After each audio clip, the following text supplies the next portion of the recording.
Hello, but we're in the middle of a series, and we're focusing on 5 statements of Jesus found in his popular teaching called the Sermon on the Mount. And when you look at the teachings themselves, if you read through Matthew, you can do it yourself this week, as you can start in Matthew 5 and 6 and 7, and you can read through his various teachings. What most people do is when they read these teachings is from the outside looking in, you go, oh, okay, this is about behavior modification. It's about how do we perform for God better? That's kind of how it gets reduced to. But when you actually look a little bit deeper, what Jesus isn't so much trying to encourage us in following him to do isn't to just modify behavior, but is to really transform our heart and to change something internally. And so much of Jesus' teaching on the Sermon on the Mount, and just I think is important to highlight, especially this is week 4, so you can, if you go back and you watch them, it's important to highlight that when Jesus is trying to get to some of the internal heart issues, what he's trying to do with each of the different laws that seem to be presented is that there's parts of our life where it seems impossible for us to be able to achieve it. Like, you read them and you go, well, this seems almost too difficult, and there's too much here, and it feels like I can't be perfect. And in part that's the point. Is that it's a bit of a means to an end, that yes, we want to do our best to continue to follow Jesus well for those of us that have chosen to follow Jesus, but also that there's a part of us that knows we're not going to be perfect. And if you are perfect, I'm sorry, this might be the wrong church for you, but we all know that there's flaws and that we're broken and there's things in our life that aren't perfect. And so there's a part of us that we need to acknowledge from the onset. There's a part of us that just needs grace. There's a part of us that's not going to be able to fulfill everything perfectly. It doesn't mean that we don't try. It doesn't mean that we don't try to improve. And it doesn't mean that we don't work with God to try and strengthen our spirituality and to try and align our lives with him as best we can. But the reality is that we're not going to get it perfect. And so that's okay. But as we approach today's teaching, just so you know, out of all the ones that we've highlighted so far, we've talked about you shouldn't commit adultery and you shouldn't commit murder. Most of these are culturally like, yes, we shouldn't do those things. Today's teaching, culturally, most people would say, no, we do that.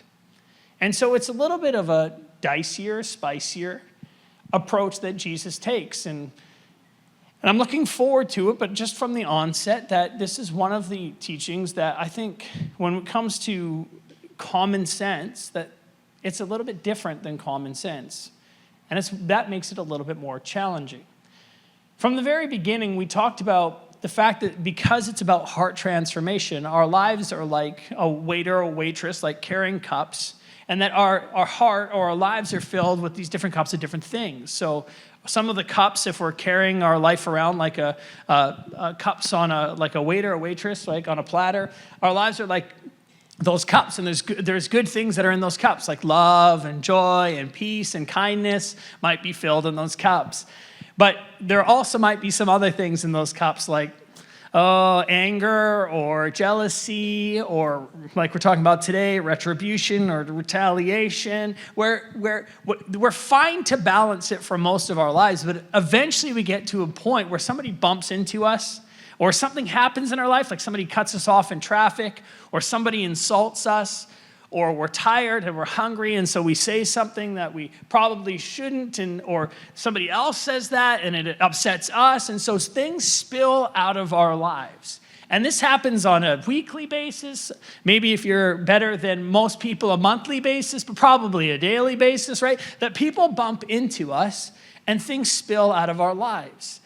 And so in understanding that, we're trying to take a look at some of these areas of life that when people bump into us, and things spill out of our lives, that we can identify what they are, and hopefully that we have a plan forward to be able to not just improve, but to be able to understand maybe the implications of our decisions, but also that if we don't do the internal work of making internal change, that those things are probably going to spill out again.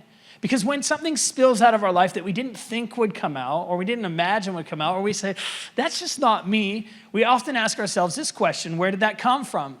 right? Because when something difficult comes out, we go, oh, well, that's just not me. Normally I'm kind and I'm gracious and I'm these things, but for some reason, it just came out of our lives. And you know this, and I know this, because we can vow that it never happens again. We can try and hide it. We can try and bury it as far down in our lives as possible. But we know at some point that what's in our heart always comes out. And we can try and bury it. We can try and hide it. We can vow to the people around us or to ourselves that it's never going to happen again. But the reality is that if we don't do the internal work of finding healing or identifying it and bring it before God, eventually it will spill out. And when somebody hurts you, or worse, when somebody hurts somebody that you love, in today's topic, revenge can seem appealing. That when somebody bumps into us and they were mean, or they were selfish, or they talked behind your back, or they broke a vital promise, or they lied about you, or they criticized you, or they ignored you, or they did the unthinkable, they walked away. Our response is typically they deserve to be punished, right? They need to feel the same pain that we felt. They deserve the consequence that not only will help them learn, right? But will be just as severe as the wounds that were inflicted on us. And yet, because God sees things differently, both his standards and his tactics can be surprising. And that is reflected in Jesus' "you've heard it said" statement today. That Jesus communicates this message on a hillside known as the Sermon on the Mount. And unlike the other statements, this one in particular is different and much different than what we would call common sense. Because this isn't common sense. It's not even our natural disposition.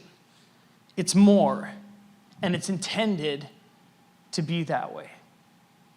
So Jesus is going to begin.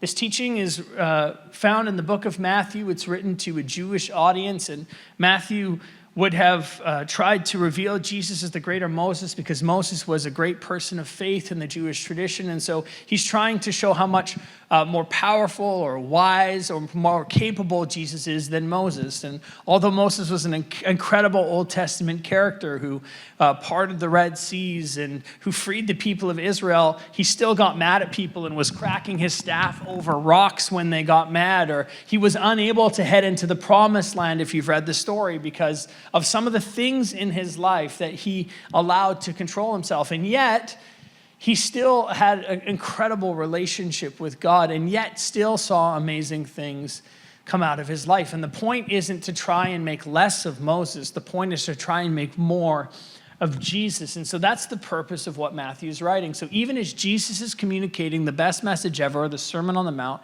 he's trying to reveal Jesus as the greater Moses. And so like Moses went up a hill to get the 10 Commandments and the Mosaic Law and bring it down, so too Jesus goes on a hillside to bring the law to the people, and that is the connection. And so Jesus starts again with one of "you've heard it said" statements, and this is in reference to the Mosaic Law, or Moses' Law, the Old Testament law. As he said this, "You have heard that it was said," and this is what he's referencing, all the words of Moses. He's also referencing a few other Jewish literature, the Talmud and the Mishnah as well is incorporated in there, which is pages and pages and pages and pages and pages and pages and pages and pages of rules. And the reason I say it like that is because there were so many different rules that those who were most pious culturally when Jesus was walking were those that could perform best within the religious framework. Now, Jesus came to bring something absolutely different and transformative. And so Jesus, when he says "you've heard it said," is referencing that old law.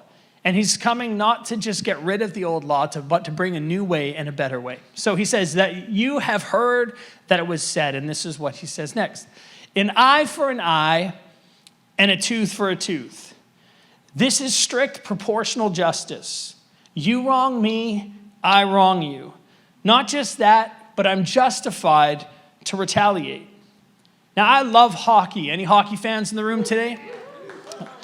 What a big game last night, hey? Oh, 7-3, confidence-inducing victory by the Canucks, yes. Oh my gosh, what is going on? Anyways, I love the game of hockey, and there's a number of reasons why, but two reasons, well, I'm just focused on one reason today. One reason that I love is the fact that it's an aggressive game with massive bone-crushing hits, and at the same time, a game of finesse. I like the contrast between the two because you'll have this massive hit at center ice and then somebody will dangle if they've got really nice mitts and they'll dangle, right? And they'll do this incredible move, maybe the Michigan around the net, and you go, that was an incredible finesse move. Man, that person's got some skill. And I love the contrast between the two. Unlike some other sports that are just like brute force all the time, there's like the change, and I love the speed of the game. One of the things that's interesting about the game of hockey is there's these things called unwritten codes. Now, there's an unwritten code in the game of hockey, and for those who are the average fan, it's probably one of the weirdest things to watch, that there is a sport that still exists that's not like the UFC or not boxing, where they fight on the ice, and it's kind of weird because in basketball they don't do it. In football, it's not really okay, even though that's a pretty aggressive game. For some reason, in the game of hockey, it's just there. But there's this unwritten rule in the game of hockey that if you take out our superstar or you injure one of our players, I have every right to injure one of yours. Not just that, but it is expected. As a matter of fact, if an opposing team, so say your player gets injured and you injured the player on an opposing team, if that opposing team doesn't respond with either fighting one of your players or hurting one of your players, they are shown as weak. They're shown as not a team player, that they don't stand up for one another. And that's fine for the game of hockey. But it's interesting how this has permeated our culture. And most of us can understand this, right? Somebody did something to me, and so I'm justified to respond. In hockey, retribution is expected. But when it becomes a part of our life, it becomes destructive. And we lack peace. And we begin to live with tension. And Jesus wants to highlight an alternate way forward. But I say to you, and this is a contrasting voice. This is him giving, is him asserting his authority above those that came before him. And I want to read this and then I want to highlight a few things. Do not resist an evil person. Now, I want to highlight this because sometimes the English translation doesn't do it justice. If you didn't already know, the Bible was translated from Greek in the New Testament into English. Hebrew, Greek, and Aramaic are the three different languages that the Bible is written in. So sometimes translation doesn't quite do it justice. The English language is limited, and so that's one component of this verse, because you go, well, how do I never resist an evil person? So are you saying that, like, I just open the doors wide of my house? Are you saying that anyone can hurt anybody in my family? Jesus, this doesn't make any sense. And what Jesus is talking about is retaliation specifically, because there's other verses in the New Testament that say resist evil. That's what it says multiple times, that we're to put boundaries in our life. So it's not talking about not putting boundaries, and it's not talking about making sure that we protect somebody. But what Jesus is saying here is don't hit back. This is what he's getting at, is the idea of retaliation. It's not as though we don't resist any evil or protect ourselves. This isn't about pacifism or abolition of police forces or the rights and the wrongs of war. Jesus is announcing that the pursuit of retributive justice has no place with his followers. He's prohibiting members of people who would call themselves Jesus followers and part of his kingdom to say, this so-and-so, to not say, this so-and-so has cheated me, so now it's a time for me to get even with them. It's natural, but Jesus here is saying it's wrong. And when the wronged party, like when somebody gets hurt, when something happens to us, but when the wronged party shows generosity to the one who has committed the wrong, it is immensely powerful. And this is the precise point Jesus is making. That what is uniquely different about Jesus is that when Jesus was insulted, or when Jesus was put on the cross, or when Jesus was pressured, or when Jesus was falsely accused, his response was not to retaliate. And you might not be a follower of Jesus in the room today. You might be trying to figure it out. You might be like, oh, okay, I see them singing today, and so I'm not really into singing, and they're singing together. It's kind of strange and weird. If you're a church person in here, it's so normal to you. But for most people to sing songs they've never heard together, it's a bit strange, right? But you might be walking in here, and it's a bit unique, and it's a bit strange, and you're not a follower of Jesus. And you get off the hook here from this one, because this is what Jesus invites us into. So as you choose to follow Jesus and say, yes, I choose to be a Christian and follow him, then these are some of the expectations that come along with it. So if you are here, there's no pressure around this. However, for those of us that choose to follow Jesus, that this is a pretty serious command. Because at one of the most pivotal parts of Jesus' life, the night before he died, the way in which he responds to the Roman soldiers, the way he responds to his own disciples, the way that he responds to his closest friend who betrays him matters.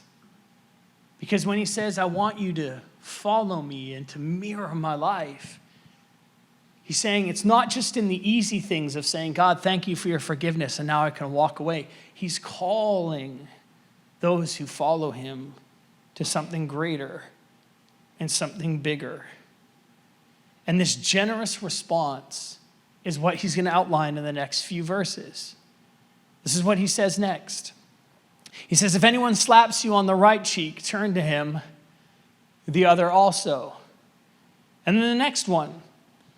And if anyone would sue you and take your tunic, let him have your cloak as well. And then the next one, as if the first two weren't hard enough. And if anyone forces you to go 1 mile, go with him 2 miles.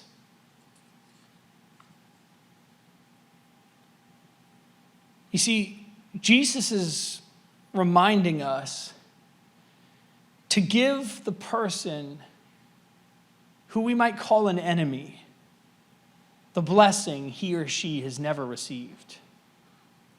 The giving your tunic was a monetary and relational bless me type behavior. This is the generous act of kindness when the other person has already taken something from you to say, you can have this as well.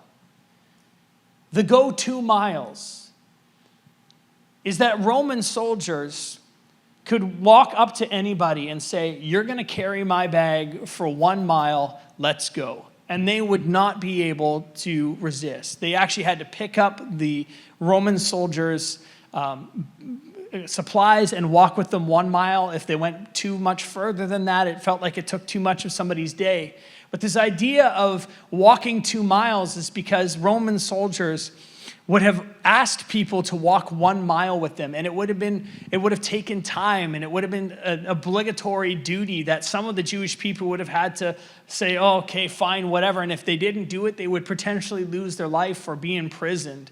And so to go 2 miles when your enemy already asks you for something is like, oh, this seems too big and too large.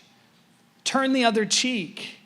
The blow from the right cheek was the most grievous insult that people could give in the ancient world.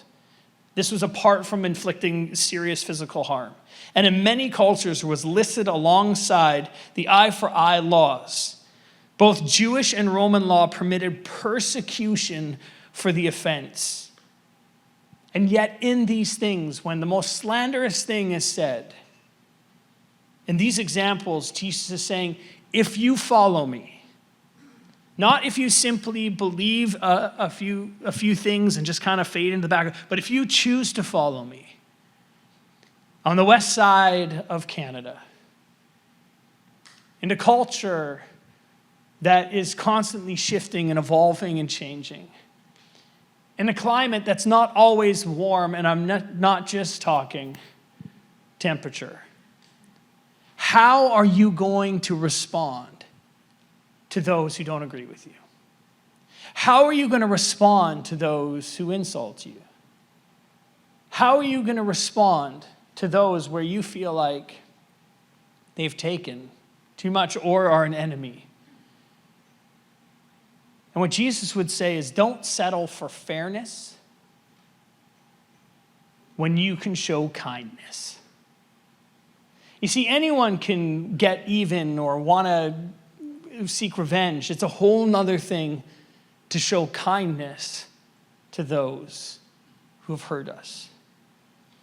The Apostle Paul says it in a similar way in 1 Thessalonians. This is how he writes it.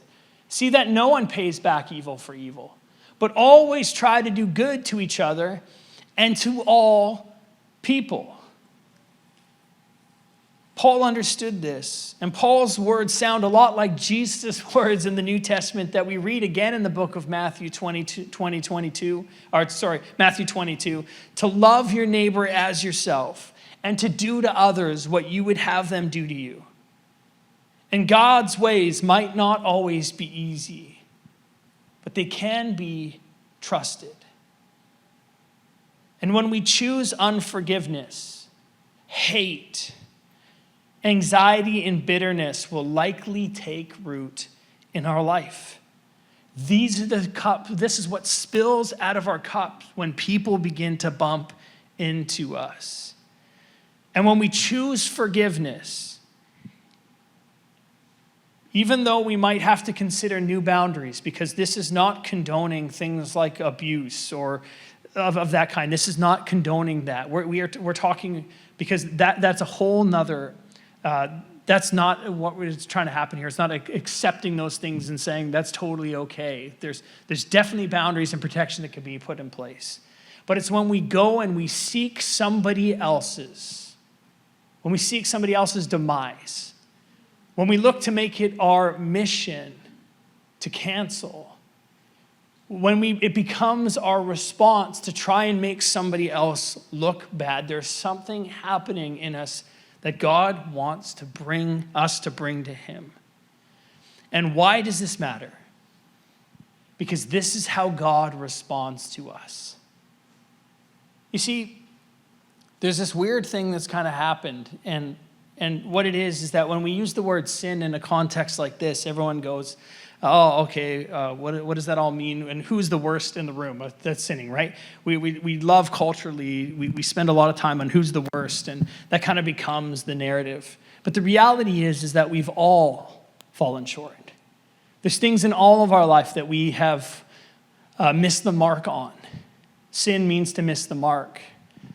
And there's parts of our life where that can be destructive, and there's parts of our life where when we allow that to happen, it's destructive in our life and it separates us from God. But I think we can't miss an important point here, is because we all sinned, what God didn't give us, because he sent Jesus, he didn't respond with wrath towards us, but instead he offered us unconditional love in the person of Jesus. Because of Jesus' ultimate sacrifice, we didn't get what we deserve. Now, we try and polish our life up, and there's no need to do that, because when we admit and we can say, you know what, there's things I've fallen short in, God doesn't think about us any less. He says, I know, and that's why I sent Jesus. But where the rubber really hits the road is, will we translate that message to the people around us? Will we take that message of I didn't deserve it, but God still gave it to me, to our families and to our spouses, to our community members and those in our small group? The person who, every time they say that, it's kind of aggravating. Can we extend it to others? Because when Jesus was hanging on the cross in the final few hours before his life ended, look at what his response is. Father, as he's hanging on the cross, forgive them, for they don't know what they're doing. There's this mercy that Jesus extends to the very people who put nails through his hands. And Jesus repaid our evil with extreme mercy, leaving us free to conquer evil with good. And so today, we can honor his sacrifice as followers of Jesus by treating others the way in which God treats us. His mercy to us is meant to be given to other people. As he extends this gift to us, we are also to extend the gift of mercy to other people who don't deserve it. And I am first in line for the don't deserve it category. And what Jesus would say is, rather than go for the eye for an eye, walk the extra mile. Rather than strike back, turn the other cheek. What does kindness look like? Because too many people settle for fairness when Jesus asks us to offer and to show kindness. This is the message of Jesus. This is the message of what we call the good news or the gospel. And the thing is, we can't control other people's behavior. I've tried. I've had 4 children. And at some point, they become independent, and you can do all you can. But at some point, you realize, oh, it's really me that needs to confront what's in me. And the incredible part about the Christian faith is God looks at that part of ourselves that we are often not able to look at. And what he meets it with is his love and his grace in the person of Jesus. We can't control others' behaviors, but we can control our response. So don't settle for fairness when you can show kindness. And wouldn't the world be a better place if we were truly kind to one another? That doesn't mean we overlook the truth. It doesn't mean we look at somebody and say, that didn't hurt us at all. But what it does mean is that we don't look for retaliation. We don't look for retribution. We don't look for that person to finally get their thing. It's an ugly look anyways, especially the way I just communicated it.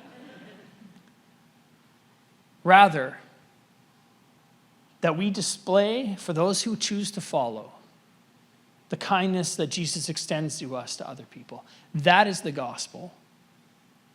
And that's what Jesus intends for us to live out.